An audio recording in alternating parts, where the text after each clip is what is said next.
नमस्कार दोस्तों, set class with Ashok sir class में आपका स्वागत है।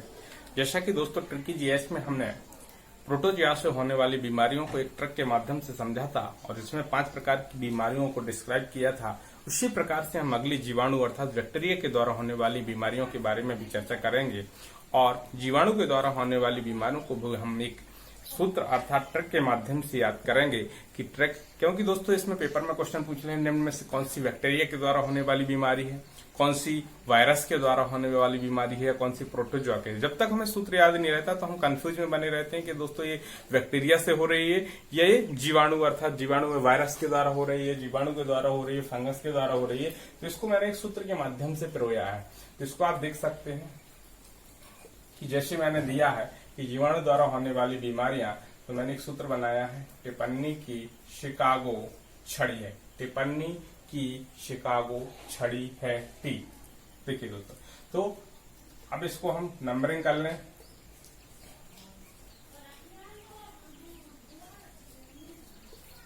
देखिए दोस्तों, अब बात करें हम टिप्पणी की शिकागो छड़ी टी अर्थात 11 प्रकार की बीमारियों के बारे में हम चर्चा करें।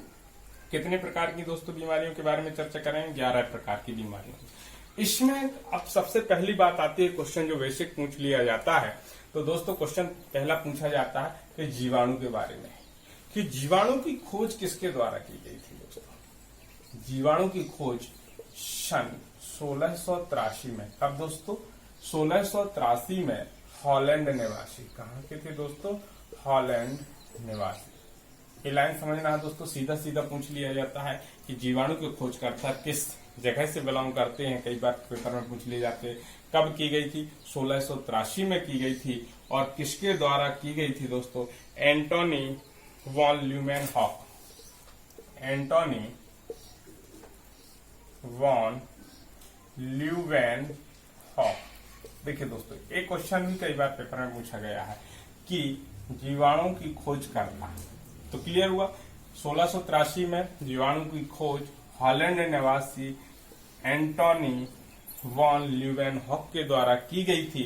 इसी कारण से क्वेश्चन आ जाए फादर ऑफ बैक्टीरिया, किसके बारे में? फादर ऑफ बैक्टीरिया के नाम से किन्हें जाना जाता है? ल्यूमेनहॉक को, अर्थात जीवाणु का पिता, जीवाणु का पिता या जनक के नाम से किसे जाना जाता है? तो दोस्तों किसे जाना जाता है? एंटोनी वॉन ल्यूमेनहॉक को जाना जाता है। तो ये तो दोस्तों बेसिक चर्चा थी कि इसके बारे में भी हमें पता होना चाहिए। 1683 में हॉलैंड निवासी एंटोनी वॉन ल्यूमेनहॉक के द्वारा जीवाणु की खोज की गई थी। इसी कारण से इन्हें जीवाणु का पिता अर्थात जनक अर्थात फादर ऑफ बैक्टीरिया के नाम से जाना जाता है। क्लियर दोस्तों। इसके बाद इनके नाम, बात आती सबसे पहले इन नामों से ही क्वेश्चन बन जाता है। नंबर 1, जैसे पहला दिया है T for tetanus, tetanus, clear. फिर पा फॉर प्लेग, ठीक है दोस्तों। नी फॉर निमोनिया, की फॉर कोल्ड, इसके बाद है सी फॉर सिफिलिस, काफ फॉर काली खांसी। देखिए दोस्तों, पहले इनको 6 को समझेंगे, इसके बाद बाकी 5 को देखेंगे। तो इनके बारे में दोस्तों आता है कि टेटनस, टेटनस क्या है? टेटनस के नाम भी पूछे जाते हैं दोस्तों धनुष टंकार के नाम से। ये भी आ जाता है धनुष टंकार, धनुष टंकार के नाम से किस बीमारी को जाना जाता है? तो टेटनस को धनुष टंकार के नाम से और धनुष स्तंभ के नाम से भी जाना जाता है। तो धनुष टंकार या धनुष स्तंभ के नाम से किसे जाना जाता है दोस्तों? टेटनस को जाना जाता है। क्लियर दोस्तों। तो ये क्वेश्चन पूछा जाता है पेपर में और ये भी आ जाता है कि टेटनस से प्रभावित होने वाला अंग क्या है? तो दोस्तों क्या होता है? नर्वस सिस्टम अर्थात तंत्रिका तंत्र। क्या होता है दोस्तों? तंत्रिका तंत्र प्रभावित होता है। तो ये दोस्तों याद रखना है। पहली बीमारी टेटनस है। टेटनस को धनुष टंकार कहते हैं या धनुष स्तंभ के नाम से जानते हैं। इससे प्रभावित होने वाला अंग कौन सा है दोस्तों? तो ये भी पूछ लिया जाता है, तंत्रिका तंत्र होता है। फिर इसके बारे में दोस्तों इसके जीवाणु का नाम पूछ लिया जाता है क्लास्ट्रीडियम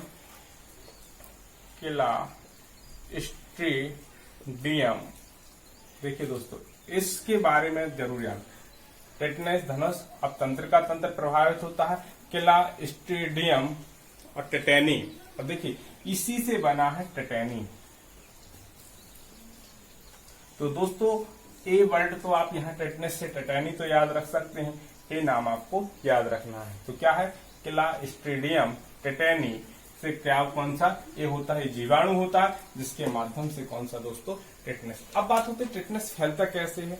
तो एक कंडीशन होती है जब किसी भी व्यक्ति को घाव लग जाता है दोस्तों, तो उस घाव को साफ सफाई रखनी पड़ती है। यदि कोई भी व्यक्ति उस घाव लग जाने पर या कोई लोहे की जंग कीली लग जाने के कारण क्या होता है दोस्तों, टेटनस जैसी बीमारी होने की शंका होती है। इस दौरान टेटनस का इंजेक्शन भी लगाया जाता है। क्या कर लिया जाता है दोस्तों, इस कारण से इसमें टेटनस का टीका लगवाया जाता है। क्लियर। एक डीपीटी का टीका, देखिए दोस्तों यहाँ पर एक डीपीटी के टीके के बारे में भी आपने सुना होगा, डिप्थीरिया, पर्टुसिस और टेटनस। तो ये बच्चों को अब छोटे उम्र में ही लगा दिया जाता है। जन्म के समय भी 1.5 माह, 2.5 माह और 3.5 माह के दौरान ये डीपीटी का टीका दिया जाता है दोस्तों। तो वो टेटनस के लिए, पर्टुसिस खांसी के लिए होता है और ये डिप्थीरिया के लिए। इसमें 3 प्रकार की जो बीमारियों की दवा के लिए 3 डीपीटी का टीका दिया जाता है दोस्तों। क्लियर हुआ दोस्तों, ठीक है। इसके बाद बात आती है दोस्तों प्लेग। अब प्लेग के बारे में भी क्वेश्चन पूछ लिया जाता है कि प्लेग से प्रभावित होने वाला अंग है दोस्तों, क्या होते हैं, फेफड़े, अर्थात फेफड़े प्लेग से प्रभावित होने वाले अंग होते हैं। यहाँ निमोनिया के बारे में भी यदि पूछा जाए तो इससे भी फेफड़े प्रभावित होते हैं। क्या प्रभावित होते हैं दोस्तों, कोड़ से क्या होते हैं दोस्तों, त्वचा या स्किन के बारे में बात की जाती है तो कोड़ से। सिफिलिस से शिशन प्रभावित होता है दोस्तों, क्या होता है, शिशन। काली खांसी से श्वास नली दोस्तों प्रभावित होती है। क्या होती है दोस्तों, श्वास नली। तो ये प्रभावित होने वाले अंग आपको याद होना चाहिए। पहले तो हमें सूत्र से यही पता होना चाहिए कि ये बैक्टीरिया के द्वारा हो रहे हैं कि वायरस के द्वारा हो रहे हैं दोस्तों। जब हम ये क्लियर करेंगे फिर हम प्रभावित अंग की ओर बढ़ाएं कि प्रभावित अंग कौन किससे होता है। तो क्लियर हुआ दोस्तों, 6 के क्लियर हुए। तंत्र का तंत्र, टेटनस के द्वारा, प्लेग के द्वारा, फेफड़े हुए, निमोनिया अर्थात जब सर्दी होती, सर्दी अधिक बढ़ जाती है तो निमोनिया का रूप धारण कर लेती है और जिससे फेफड़े प्रभावित होते हैं, सांस लेने में तकलीफ होती है।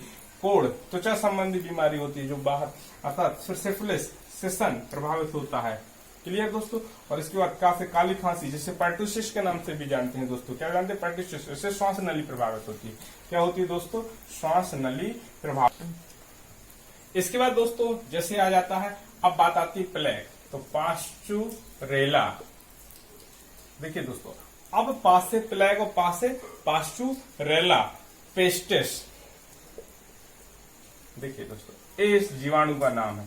पास से प्लेग, पास से पास्चुरेला पेस्टिस, दोनों पास से आते हैं। तो प्लेग, पास्चुरेला, पेस्टिस जीवाणु के द्वारा दोस्तों क्या फैलता है, प्लेग फैलता है। इसके बाद आता है आपका निमोनिया।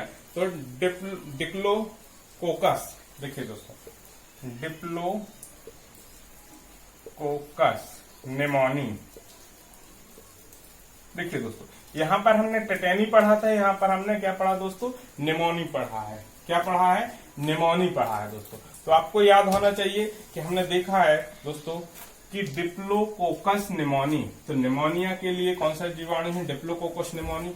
पास से प्लेग के लिए पास्चुरेला पेस्टिस की बात करी गई है और क्लास्ट्रीडियम टेटेनी की बात की गई है। अब बात आती है दोस्तों कोड़ या त्वचा, अर्थात कोड़ से कौन सा, त्वचा या तंत्र का तंत्र भी दोस्तों आ जाता है। क्या होता है, तंत्र का तंत्र भी प्रभावित होता है। तो ये याद रखना है कि कोड़ से कौन सा शरीर का अंग प्रभावित होता है, तो त्वचा होती है। अब इसके बारे में, कोड़ को हम इंग्लिश में लेप्रोसी भी कहते हैं। क्या कहते हैं, लेप्रोसी। उसी से इसके माइकोबैक्टीरियम लेप्री, देखिए वहीं से इनके जीवाणु का नाम बना है, माइकोबैक्टीरियम बैक्टीरियम। देखिए दोस्तों माइकोबैक्टीरियम लेप्री। अब दोस्तों लेप्री, क्योंकि कोड़ को हम क्या बोलते हैं, लेप्रोसी। क्या बोलते हैं दोस्तों, लेप्रोसी। अर्थात कोड़ अर्थात लेप्रोसी, लेप्रोसी से प्रभावित होने वाला अंग माइकोबैक्टीरियम लेप्री, लेप्रोसी बना है लेप्री। क्लियर हुआ दोस्तों, तो ये भी आपको पकड़ना है। फिर सी से सिफिलिस, सिफिलिस से शिशन, अर्थात पुरुष के मूत्र मार्ग में तकलीफ होती है, शिशन, और इस प्रकार से होता है। और इसके बारे में भी पूछा जाता है, टैपोनमा पैलिडम, टैपोनमा नमा पैलिडम, पैलिडम। देखिए दोस्तों, ट्रैपोनमा पैलिडम आपका क्या होता है, सिफिलिस।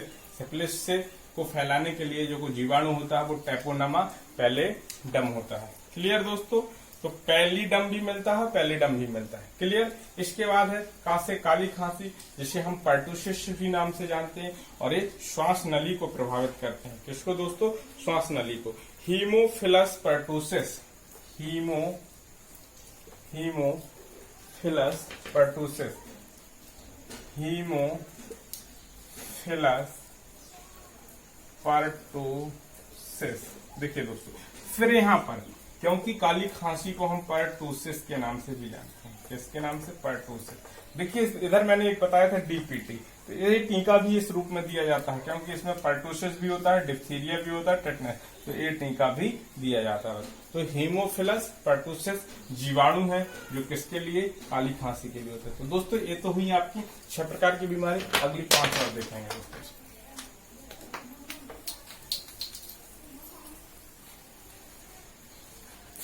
देखिए दोस्तों, इसके बाद का से गो से गोनोरिया, फिर छा से क्षय रोग, डी से डिप्थीरिया, इसके बाद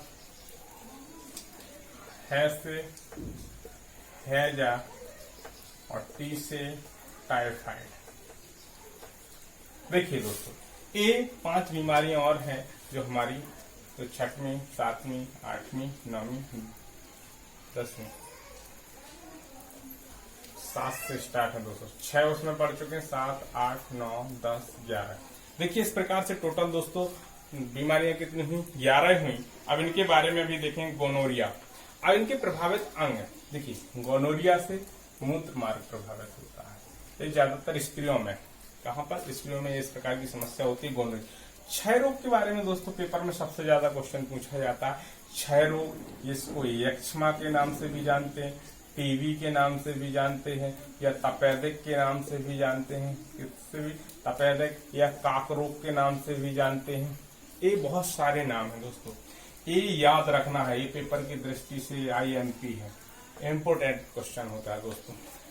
क्षय रोग, यक्ष्मा, टीबी, तपेदिक, काक रोग, ये इस प्रकार की बीमारी को क्षय रोग या तपेदिक, टीबी के नाम से जाना जाता है। टीबी एक गंभीर बीमारी है दोस्तों, और इससे प्रभावित होने वाला अंग, तो ये तो सभी लोग जानते हैं, टीबी से जिनके सांस लेने में तकलीफ होती है दोस्तों, और धीरे धीरे शरीर को कमजोर बनाता है, और फेफड़े इससे प्रभावित होते हैं। क्या होते हैं दोस्तों?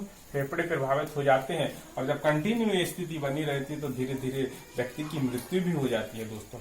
क्या होती है? मृत्यु भी हो जाती है। और इसका वो क्वेश्चन आता है, सबसे ज्यादा इसका पूछा जाता है, माइकोबैक्टीरियम ट्यूबरक्लोसिस, माइकोबैक्टीरियम ट्यूबरक्लोसिस,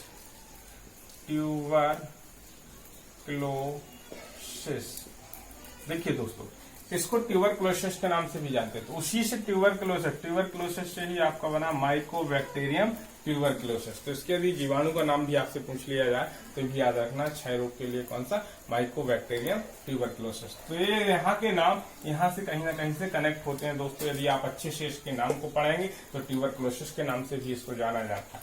इसके बाद आता है नॉर्मल डिप्थीरिया। तो दोस्तों डिप्थीरिया से श्वास नली प्रभावित होती है। क्या होती है? श्वास नली, याद रखना। क्या प्रभावित होता है? श्वास नली प्रभावित होती है, और इसके बैक्टीरिया का नाम होता है कॉरिनोबैक्टीरियम,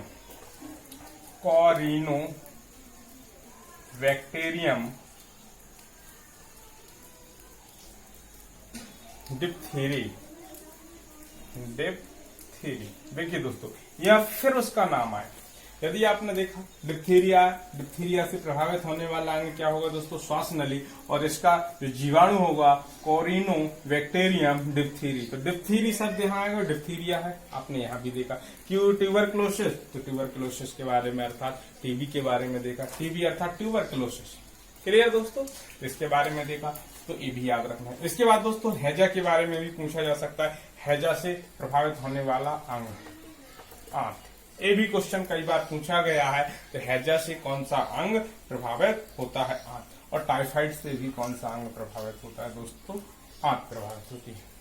ये दोनों लगभग मिलते हैं। हैजा भी है तो हैजा से आंत होता है, टाइफाइड से भी आंत होती है प्रभावित। विब्रियो कॉलेरी, कॉलेरा के नाम से जानते हैं इसको, तो विब्रियो कॉलेरी, विब्रियो कॉलेरी।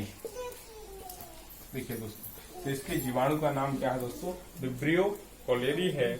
और साल्मोनेला, साल्मोनेला, तो ये आपको तो दोस्तों समझना है। हैजा, हैजा से प्रभावित होने वाला आंत है जिसका जीवाणु है विब्रियो कॉलेरी। यदि आप टाइफाइड पूछा, टाइफाइड से प्रभावित होने वाली क्या है? आंत है, और इसके जीवाणु का नाम है साल्मोनेला टाइफाइड, साल्मोनेला टाइफाइड। देखिए दोस्तों, तो यहाँ तो दोस्तों देखा जैसे टाइफाइड से प्रभावित होने वाला अंग क्या है? आंत है। और इसके लिए क्या है दोस्तों? इसका यदि जीवाणु का नाम होता है साल्मोनेला टाइफी है, और इसके द्वारा एक जीवाणु फैलता है। तो दोस्तों इस प्रकार से 11 बीमारियों को आप याद रखते हैं, कौन सा अंग प्रभावित होता है, कौन सी बीमारी हो, और उसके लिए कौन सा जीवाणु होता है। दोस्तों ये पेपर की दृष्टि से दोस्तों इम्पोर्टेंट है। आपके एमपीटीटी में भी सिलेबस में दिया गया है कि संक्रामक और असंक्रामक रोगों से होने वाली बीमारियों के बारे में देखेंगे। और ये अदर एग्जाम में कोई भी एग्जाम होता है जिसमें क्वेश्चन पूछे जाते हैं। थैंक यू दोस्तों, धन्यवाद।